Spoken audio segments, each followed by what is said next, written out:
There's a lot of things that can be said about the 2015 film Exeter, but scary is not one of them. Sometimes movies jump from storyline to storyline, and from plot twist to plot twist. If done correctly, it can achieve great results. However, many times, it can quickly sink a movie. And that's exactly what we see in Exeter. It appears to start as a paranormal movie, then shifts to exorcism, then shifts the focus once again with a twist. Despite this, the movie manages to stay pretty entertaining, albeit not scary. Exeter is not a must-watch movie, but is certainly one above average. The movie begins with a brief history of the now-defunct Exeter Children's Hospital for the Mentally Insane. In the opening credits, we see the pain and suffering experienced by the children. The children were discarded, and horrific experiments were performed on them. The viewer gets a good sense at this point some supernatural element is going to arise from inside the insane asylum. As the movie opens, the first scene of the film shows a woman shooting up heroin and then killing herself. Fast forward to the next scene, and we are introduced to lead character Patrick, played by Kelly Blatz, who's talking with Father Conway, played by Stephen Lang. Father Conway is spearheading an effort to clean up the abandoned hospital. As he's talking with Patrick, Father Conway recommends Patrick go to college and also states he has a very bright future. As we go to the next scene, we see Patrick picking up his friend Brian. Brian learns the insane asylum is abandoned, and with no one around, suggests they throw a party. Patrick disagrees with the idea, but his friends throw the party anyways. And a party it is. There's hundreds of people, plenty of booze, and illegal drugs. Here we learn Reserve Patrick has quite a wild group of friends. The party scene in the beginning is pretty entertaining, with some good one-liners and dialogue. At the party, we see Patrick spot an attractive young woman named Rain. After several attempts to pick her up, he eventually manages to connect with her. The next morning, a small group is still partying hard at the hospital.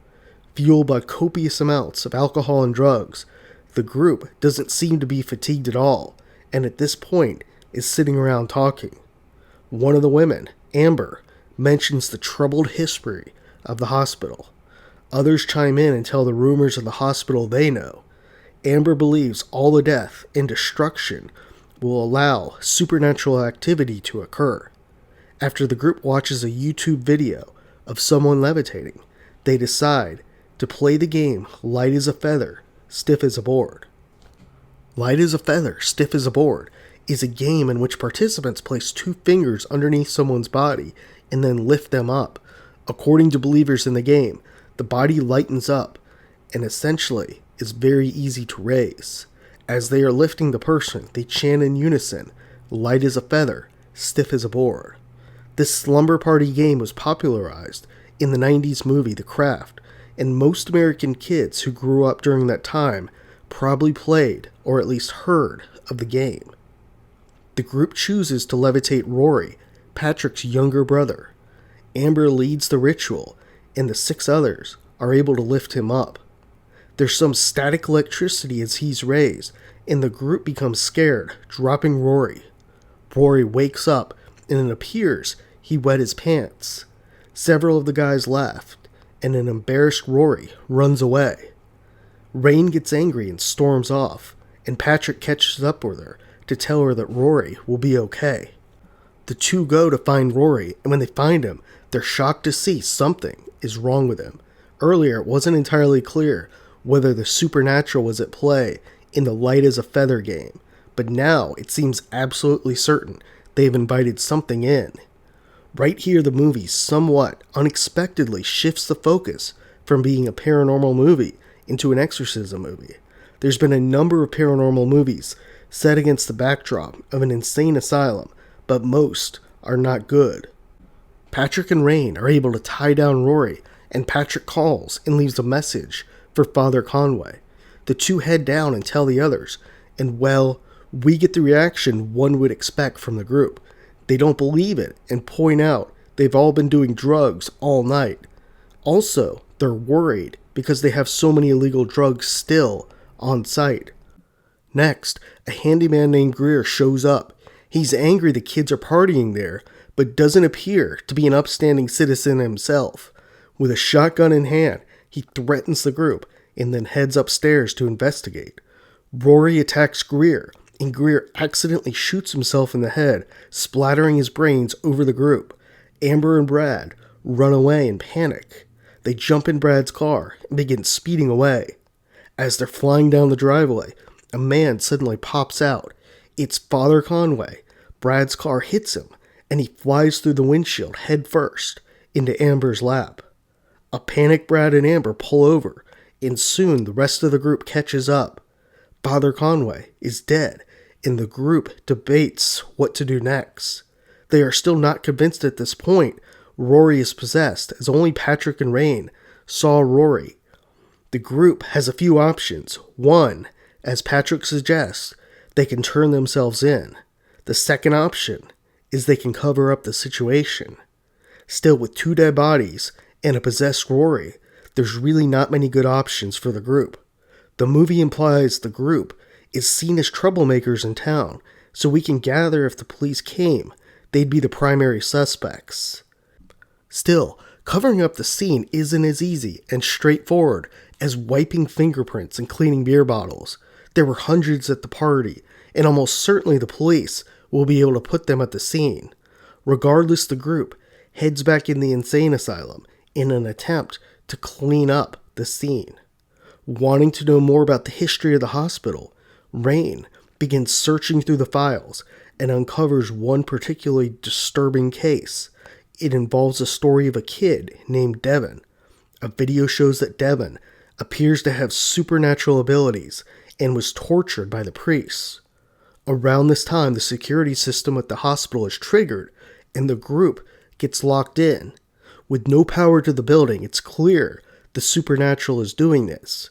But are they really locked in?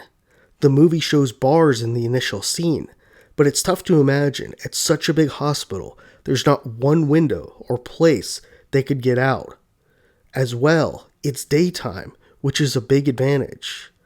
As they walk through the hospital, Brad, who's the quintessential tough guy, seems most upset, and the skeptical group decides to find Rory. After a few minutes, they find Rory hovering from the ceiling.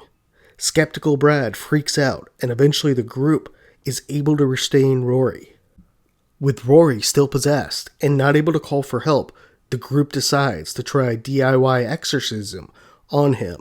And well, it goes about as well as a DIY exorcism can. Toward the end of it, Rory tricks Patrick into thinking it worked. Knowing they can't exorcise the demon, the group leaves Rory tied up for the time being. They soon discover a message on the ceiling and gather the spirit wants to communicate. They create a Ouija board, and Amber and Adrian play the game. The spirit of Devin contacts them and lets them know to find the box. Everyone but Brad and Amber head up to Rory at this time. He's levitating, and soon the evil spirit purges from his body. Rory is back to himself now, and this time it's not a trick. Back downstairs, Amber then becomes possessed and attacks Brad. He fends her off, and she gets away. Brad then catches up with the rest of the group, and they find Amber. She attacks Stoner Drew, killing him. Once again, Amber vanishes in the hospital. Brad, in denial, takes off determined to find her and fix the situation. He soon comes across an evil-looking Conway, and shocked he is still alive, impales himself and dies. 4 of the group, excluding Amber, remain now. Patrick and Rain pursue Amber and tell Rory and Brian to stay behind in the kitchen. Patrick and Rain soon find Amber, and in a bloody fight, they kill her in a grueling fashion. They then soon come face to face with another member of the group who is possessed, Brian.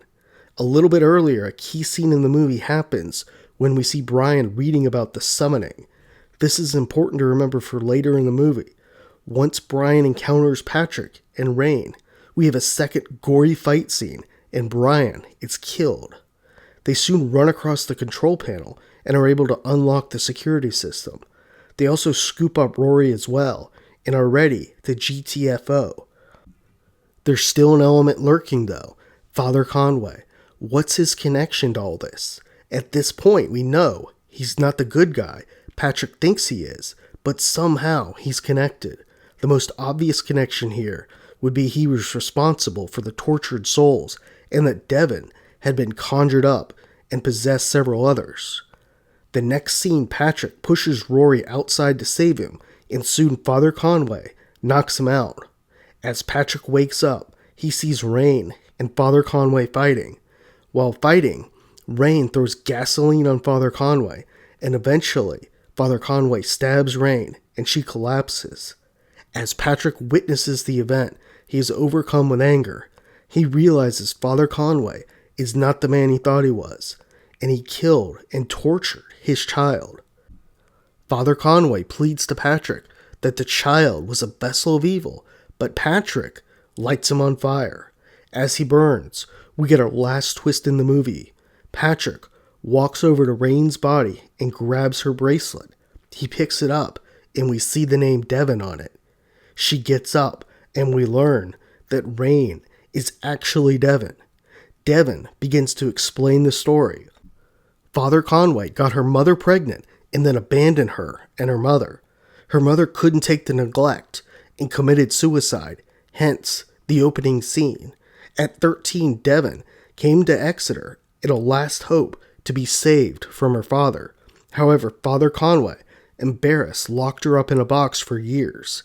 Angry, Devon plots her revenge for years against her dad. She eventually knows Patrick killing him would be better revenge than she herself doing it.